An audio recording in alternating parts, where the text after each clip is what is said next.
Welcome back. And today on my podcast, I have a very special guest. Her name is Kimaya Kamat. Hello. And she's a fellow Microsoft person. And so, Kimaya, I'm going to invite you to introduce yourself. Thanks a lot, Bark. So good afternoon for all of you. I'm on the East Coast. I live in New Jersey. My name is Kimaya, and I'm currently working as a senior software engineer in Microsoft.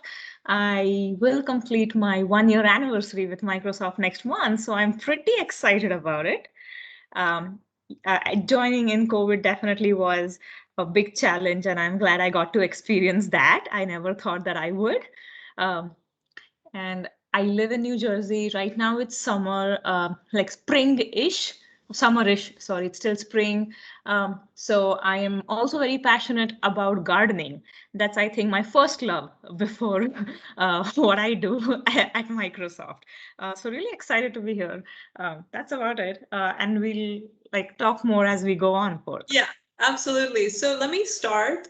So a wonderful point that you made, Kimaya, is that you're just about to complete your first year with Microsoft and you started during COVID. So tell me what that experience was like. How did you onboard? Did you have face-to-face interviews? Like, how did you work? Are you working remotely all this time? So tell me all about it. Yes. Right. So my application, obviously, the only normal process about it was that the application was submitted online like we usually do. And from the time it took Microsoft to actually get back and schedule interviews, I think all like COVID had taken over, flights were canceled. So it was a given that I would not be flying to Washington for my interview. So then we had to arrange a virtual interview. So I had 5 interviews. So I had an initial tech screen, which is obviously virtual also in like the normal world. But then my five big interviews, like an hour long. So I spent a whole day interviewing, and that was virtual. And that was a challenge because to sit in front of your computer with like your video on and also answer questions is a bit intimidating when you don't have that person along with you, because an interview process that I've had so far is basically like a teammate, right? When you are Right. interviewing, you're basically trying to see if this person can be a potential teammate. And so far, we were only used to having teammates like right there in front of us to discuss our problems and to brainstorm. And that wasn't available. And this was that was challenging. But after that, the virtual onboarding that we did, that was handled so flawlessly. It was as if Microsoft has been doing the same virtual onboarding for years. Uh, so everything was set up, our virtual environment. Since I am in the Azure organization, I had to undergo a boot camp. That was also handled well. We had like groups in teams where we could get up and like chat with our teammates or people who joined with us. So we had teams that we had different teams. So my favorite team was people who joined in July. So like new onboarding, whoever were onboarded that week was a different team. And so you could ask your questions, see where people were coming from, see like people were asking, hey, how's the rentals, going in Seattle? Like I want to move to Seattle, are any flights going? And all that chaos. It was very chaotic, but it was also good to like meet people like that. I have never met people like that. That's wonderful. So it sounds like the interview was challenging, but the onboarding was flawless. So let me go take a step back and talk to you about the interview process. So were you able to connect with the team during the interview at all? So I know that it was challenging and it was unusual, but I know that it's unusual for everyone last year. But were you able to actually get a comfort level? And then the second question I have is, what made you choose Microsoft? Were you, had you made up your mind before, or was it during the interview? Did you have any sort of questions during the interview? Should I do this? So talk me through that. Yeah, this is going to be a long answer, so I apologize. Sure, yeah, no worries.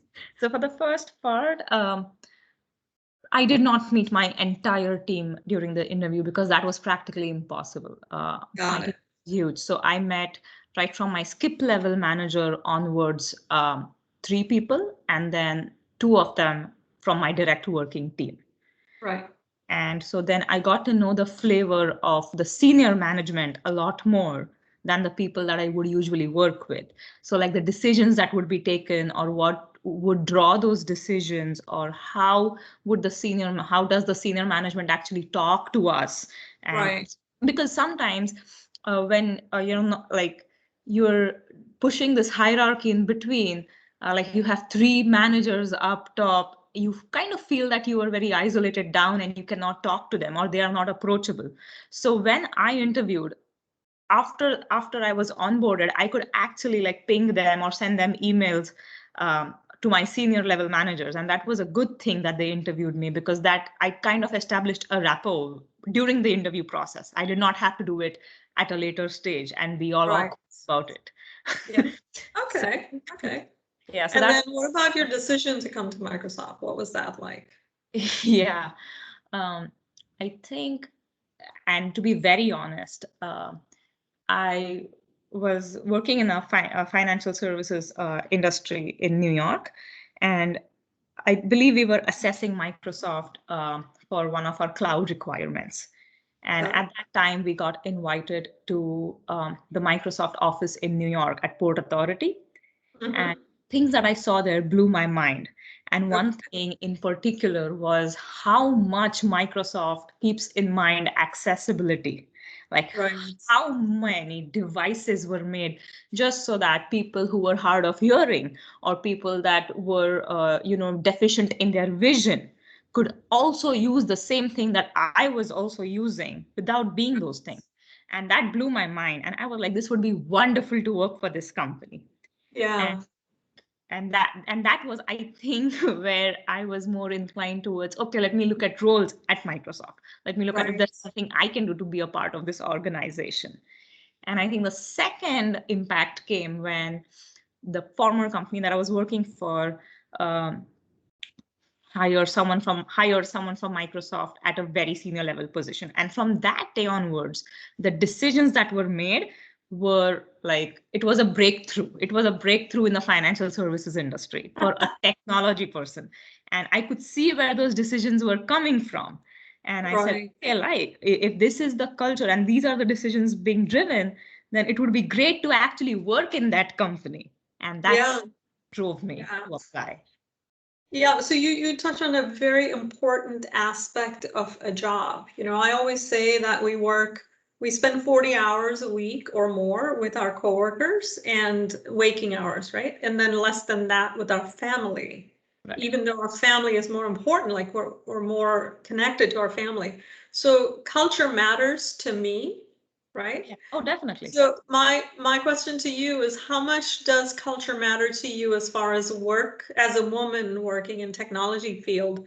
What does that have an impact on you? And then, also I'd love to hear like some good and bad stories of culture, how it impacts a woman in technology. Yeah, and this is not necessarily about Microsoft because it's Right, just right. a year, and my year has been very virtual and remote. Yeah, Um, yeah. but uh, I always like I before starting a job, and oh my God, this is 10 years ago. So before starting a job, before I could get into the corporate world, uh, I always thought that culture was, kind of a flu-fla that is being thrown around, and it's not very important. And like, what is culture? It's the way a company works, it's the way a team works. But as you grow in that team, you realize that, like you said, the people that you work with influence your own decisions, they influence your own life. And it influences your personal life more than you want it to, more than you can ever realize. It's like Right. those school friends thing, right? Like parents cannot influence you as much as the group that you hang out with in school. And it's exactly that phenomena again. Nothing changes. And so therefore, like for a woman in tech, and I was very what do you say, blessed to have good managers, good supervisors who stood behind me. And to give you like an example, as a woman developer, and when you're starting in your career, it's impossible to know everything. It's Right. impossible to know the ins and out of a system that you're working on, or the history of the company, or why that system is built. And the first thing that you want is a manager to encourage questions. The second thing that you want is a manager to not throw you out because of your mistakes, because that Right. is how you will learn, and that's the only way to do that. That there is no other way. As far as like I was concerned, I made a lot of mistakes and learned. So you want a culture to encourage questions, not like bash you on mistakes, but also if there is a mistake, I know that my manager would take responsibility. But if I Right. did something right, I would get kudos for that. And Yeah. why that was important is when I had subordinates, I did the same for them. I Right. realized, fine, and it keeps transcending down, it keeps cascading down. And that is how you build like a good organization. So, Right. Right. And I think that in some ways you and I are fortunate that the culture at Microsoft is very inclusive and tolerant, and at least they work at it. I'm not saying they have zero issues, oh, but they work at it constantly. So I want to understand your origin story. So you're not born and raised in America. You no. are a transplant. So tell me about, where do you come from? How did you end up here? And how did you choose tech? Yeah, so I am born and raised in Mumbai, India, one of the best cities in the world, by the way. I still stand by that.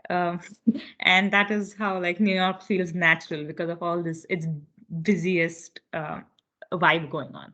So, and I got into technology in my bachelor's, like once engineering started. Before that, I believe what I was interested was more of physics. Uh, Okay. right. And the time that I got into technology, I think I was more interested in engineering, like civil. For me, that was engineering. I could see it happen. I could see it being built. My uncle is a civil engineer, and that is Right. why. Yeah. Um, and again, like, the whole thing goes saying, oh my God, civil is not a good place for women to be. Uh, Yeah. and when you listen to your adults talking about it, when you listen to your peers talking about it, you kind of want to believe that it becomes the truth. And when you see it, like you don't see a lot of civil women engineers. And that is how I went into the next best thing, that was software. And at that Okay. point, it was booming. Except that I just did not know what software is. Like I Right. knew Amazon was a company. I just did not know what entails for Amazon to be a company, what software is, what Facebook does, nothing. Um, and so I think my journey started from there at like level -1, where I just did not know what I was getting into. And Yeah. as like times progress, and this is interesting because I was doing my spring cleaning, so I found some of my mark sheets of engineering, and yeah, and so the way you're taught engineering back home is like they start from, you already know why you're here. And my problem was I just did not know what is coding or what is programming. I just don't know Right. what a code is. When you say write in Java, I don't know what that means. Um, so I think my start was a little rough. I think it was a lot rough actually. I failed in C programming, and I could not believe that. My engineering teachers could not believe that I actually am a programmer right now. Um, so Yeah. That's funny. yeah, that's funny. So I actually failed in C programming because I did not understand what it did. And because I had to retake the exam, I retook it. But then what happened, and that changed my life, is I really studied. I understood what happens. I went to Right. like a nice professor and I said, no, no, you sit and you make me understand what this actually means when I'm writing a for. What does it mean? I don't know what this is. And the way he explained is what led me to become a software programmer. I'm like, okay, this Right. is what I want to do. This is logical. There are no two ways about it. It's the computer's only going to do what I tell it to do. And this is fantastic. This is good. I can build something. So from there, it went on to databases and design. And I fell in love with those things. I fell in love with building those things. Yeah, that's fantastic. And I'm so glad that you share a failure, because so often there are so many girls who are just discouraged by failure. And so they don't take on any risks. So I find it very important to share not just your wins, but your failures. But I'm gonna take a detour here and share my own story. So I also am from Mumbai. I was born and raised there, but I immigrated here a lot sooner, earlier than you did. Um, I had never, so I came here to do a master's degree. Mhm. And as a prerequisite for the master's degree, I needed to take a computer class. And at the time that I immigrated here, this is 32 plus years ago, I had never seen a computer in my life. And now, I've been in the computer industry for 30 plus years, and I'm a software architect at Microsoft. So yes, so these things do happen.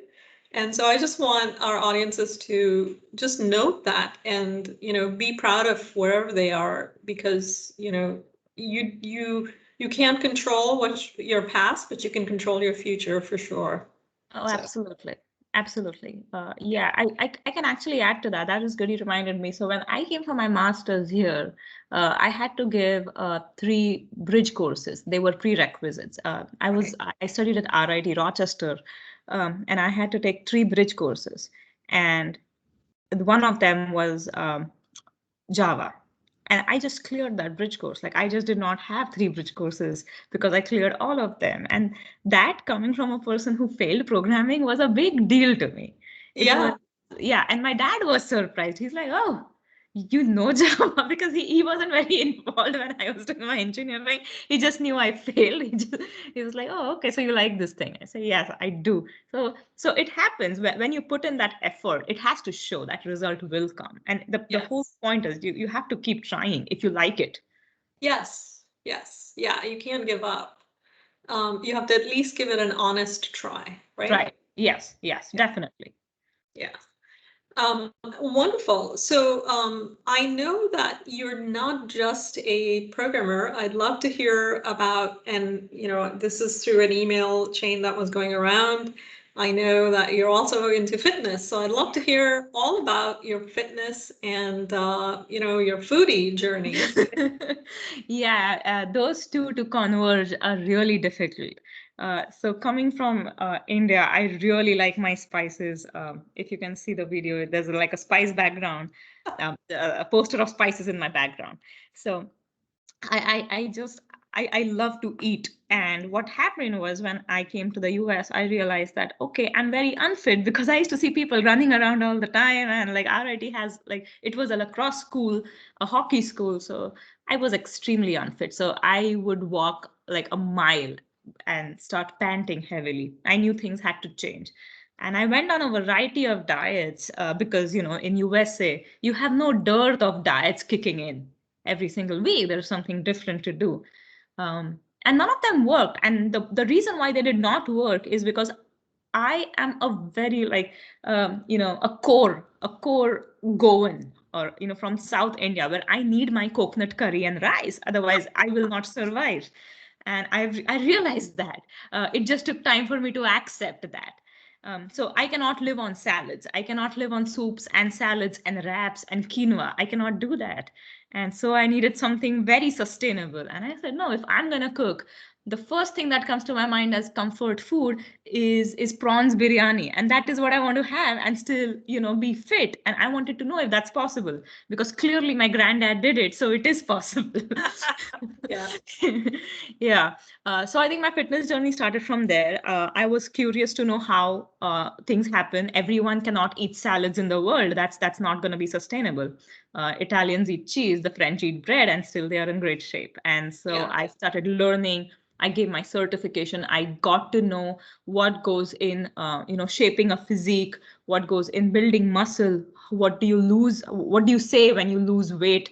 Where exercise is important, what kinds of food to eat, and all those things made me, well, I'm fitter than what I was 2 years ago. And that's my goal, to just be better than myself and not compare to someone Right.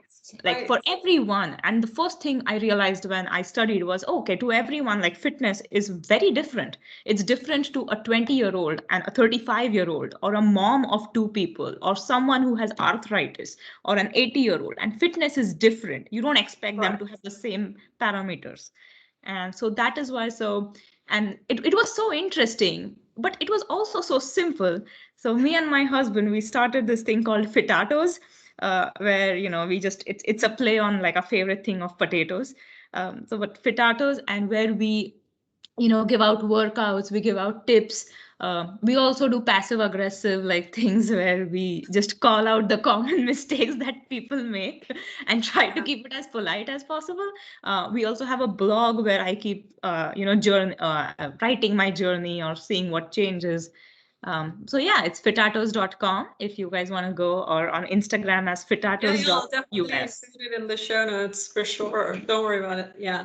So that sounds fantastic. So is it just a hobby, or are you looking for, becoming a coach to people? Can people pay you to help them? uh, so it would be good if a hobby paid. Yeah. Okay. That's the dream. So I currently help friends. I currently help family members and friends who need like guidance, who just so since the past 2 years, I've undergone like a drastic transformation Okay. physically. And when people started noticing that, they wanted to know what did I do that was different, because they saw me hanging Fantastic. out in restaurants, they saw me going out, they didn't see me skimping on food. In fact, I used to eat a lot more than what they did. And so that surprise led to curiosity. So yes, I would like to educate more.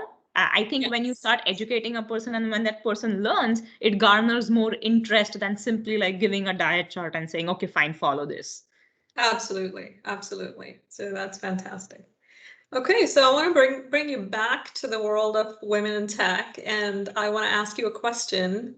So the question is, what is, and I know that your career with Microsoft has only been during COVID and less than a year, but throughout your long career, 10 plus years, what has been some of the most challenging thing for you as a woman in technology?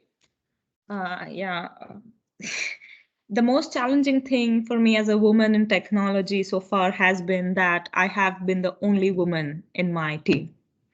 And Okay. that has stood true for every single organization that I've worked for.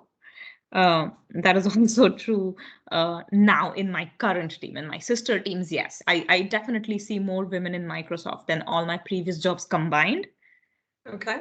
But that has been a challenge in which you have, like, for some reason, you have to keep paying attention to what you will say and how it will be heard or interpreted. Like, how is a Give me an statement example. construed?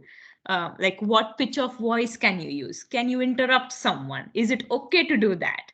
Hmm. And all this, it's generally like, I don't want to think about it when I'm doing my job. I want to do my job and I want to do that right. So tell me how it's different for a woman than a man. Uh, Why so would it be different? Yeah. yeah. Uh, s- so first of all, it's like in a meeting room scenario, it's Yeah. kind of I so it's inherent. It's no one's fault. I think women are to blame for overthinking. We overthink. And I Okay. am a product of that. We are, for some reason, I have been taught to think before I speak, to think before Hmm. how I speak, what I speak, when do I speak. So it's always a self-doubt on myself that, okay, fine, am I asking this question? Am I too stupid to ask this question? If I ask this question, will it be answered? All these things. And for some reason, I don't think anyone cares. You can ask that question and just be clear in your head that, fine, you really didn't know about this. It's Hmm. okay to not know about something. But other times, I have felt, and this was like very personal, very recent, that I have been spoken over a lot of times. Okay. Yeah. And yeah, and it's funny that you ask. I actually have a good example. So, Tell uh, me. yeah, so, and this was over like a WebEx call. Hmm. Yeah. Okay. So over a WebEx call, because it was cross country, across time zones. And so I think I was on the call and my manager was on the call. Um, and you were speaking to folks, and I said, no, this is what we are going to do. And I was being doubted from the other end, and they said, no, we cannot do this, and we are not understanding what you're saying. No, we cannot do this. And I just mute my phone and I told my manager, because he was standing right next to me, I said, Right. I want you to do the exact same thing that I did. Tell them what I told them verbatim and see the difference in response. Uh, Right. and when he said the exact same thing, it was accepted. Right. I said, okay, like there is no reason. It's just either because you are like my manager or you are a man that this is happening. And I was very honest with him at that point that Yeah. Yeah. this is like not the first time that it has happened. I have been doubted. I have been spoken over. I have Mm. not backed up. I don't know for what reason. Yeah, so you bring up some amazing points. One of the and I've been surveying women in technology, saying what are some of the biggest challenges, and the one that keeps popping up is not being heard, Yeah. right? Yeah. And so it's and look, you and I are science majors, so I want to be very scientific about it. I don't want it to be like, oh, if I'm not being heard, is it because I'm not loud enough? Is it because I'm way too polite, too analytical? Or Yeah. is it that I look so young that people think that the older looking person who's actually 5 years younger than me knows more than me? Or I don't know, so there's a lot of factors to it. I don't want to jump onto conclusion, but I do recognize fully that it is a symptom. That the symptom is real. It's not imagined. However, we need to dig deeper to figure out, what the cause is. I've been in meetings where I'm the technical person in a sales meeting, and I have a male colleague who's a salesperson, doesn't know that much about the tech Right. stack, Yeah. and the customer will keep asking the guy, right? Yeah. Tech questions. Right. And this is where I think allyship comes into play, where all my colleagues know to respond to it by saying, "Well, Barca is the expert, so let her speak." And they always give me a platform to speak, but it takes a level of maturity to get to that point. Right. When you're Right. starting out, it's very challenging, and it's very easy to kind of go, "What just happened?" Yes, yes. And that is, I think it's important. And I used to discuss this with my now husband, where he used to never face this for some reason. Because Right. he could assert his statements and he's like, okay, Right. be more assertive. I'm like, no, I am assertive to, you cannot take assertive to a point where you start being bossy, labeled, you know and that is also a part of overthinking. Like, okay, when you're starting out as like just out of college, very new to the corporate world, Right. you really want to be in everyone's good books. And at that point, uh, if you don't have that allyship like you mentioned, it can be really taxing, because that is exactly where self-doubt creeps in, that Right. I don't know this thing well. Even if you do, you might be an expert on that because you have Right. research, or you might you because you were hired for a reason. You always remember. But then that is where self-doubt creeps in. And I think I did face that problem. I'm just better at handling it now than I was before. Yeah. Yeah. Yeah. That's interesting. What is the most gratifying thing about working as a woman in technology? What is the upside? Upside. I actually don't know what our upside as woman in technology. Oh yeah, it's just working in technology that has an upside. I don't know if like Okay. being woman has any upside to it in technology, Okay. but even like this, in my previous company in Microsoft, technology is changing at such a pace. It's hard to keep up. And it's really like, when you see like new tools being introduced and you're a curious person and you just want to like keep using all of them, the learning is so much on the job that you never had in you will not have at a university level. And Right. that is gratifying, that process of learning, that yes, I'm just not doing like my job 9 to 5. I'm actually investing in like learning more for myself. So I'm Right. educating myself every day, and so I'm extremely passionate about going into work but learning something new. Yeah, no, that's wonderful. And, and not as a, like, I do want to address women in technology because that's my audience, but I do want to encourage young women to join this field for one reason or the other. And you bring up an amazing point that being in the sort of a cutting edge tech field, there is so much growth and growth opportunity that, you can't help but grow, right? Yeah, and it's not just so when I was doing my engineering, we only thought that programming is the way to go. But it's not. No one tells you, like, you were an architect. I got to know that word 4 years ago, Right. right? Yeah. No, seriously, because no one was there to mentor me on that word, what it means. I had to join Right. a meetup in New York where women in tech to actually know what different women are doing. Some of them are designers, some of them are Right. architects, some of them are just QA testers, some of them are just critiques of the system, some of them are ethical hackers. But there's so much to do, Yes. and it's not just one. It's not a one-dimensional job or a Yes, field. there's a lot more to it. Yeah, and do you think that there's a difference because of the fact that you are working now in the United States and the level of sophistication for this field is higher here as opposed to when you were, growing up in India? Or is it because of time? Is it because of place? What is it?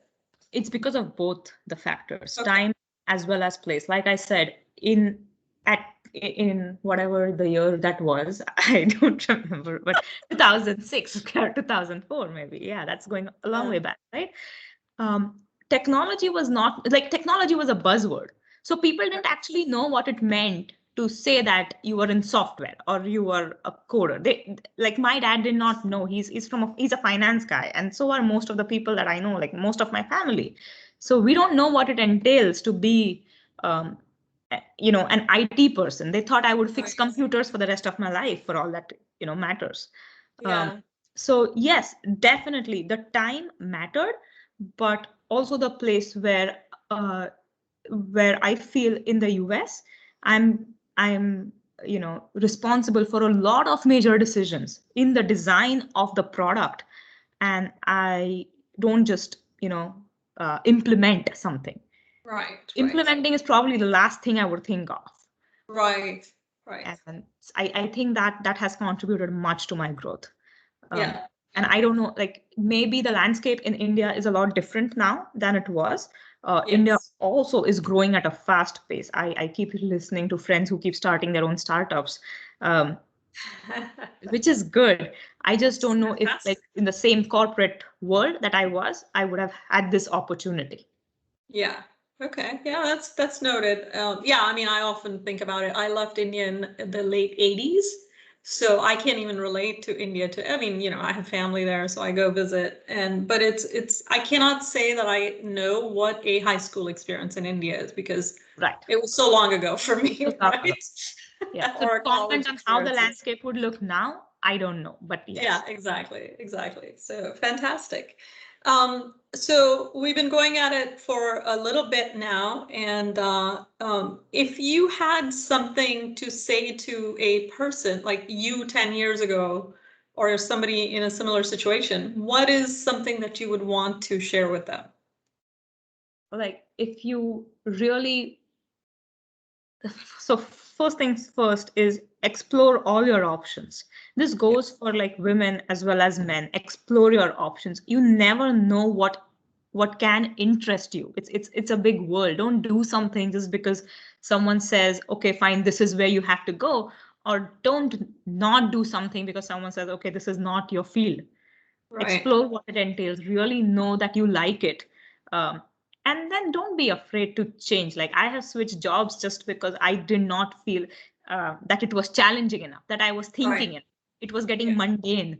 At that point, I always try to tell my peers, if the job gets too comfortable, I am not happy.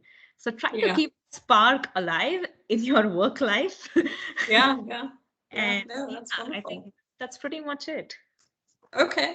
All right. And if people want to check you out, I know that you have your website, Fitados. Is there anything else? Do you have like Instagram, LinkedIn, whatever you want to share with the Yeah, audience? LinkedIn, I think all my usernames are Kimaya. So LinkedIn, you find me as Kimaya Kamat. Instagram, I am also Kimaya Kamat. I'm pretty boring that way in usernames, just so that people can find me. That is fantastic. And any parting words of wisdom for, for me, for audiences, for anything?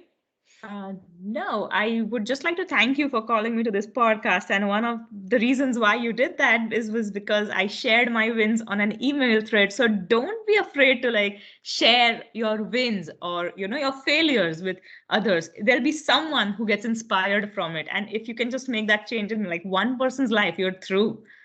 So that's it. Yeah, no, thank you very much. Thank you for taking the time. I know we're all busy over here, so I appreciate your time, and I appreciate your candidness in sharing your story with us. So thank Oh, you. no worries at all. Thanks. Thanks so much. All right. Okay. Have a good day. All right. I'm going to stop recording.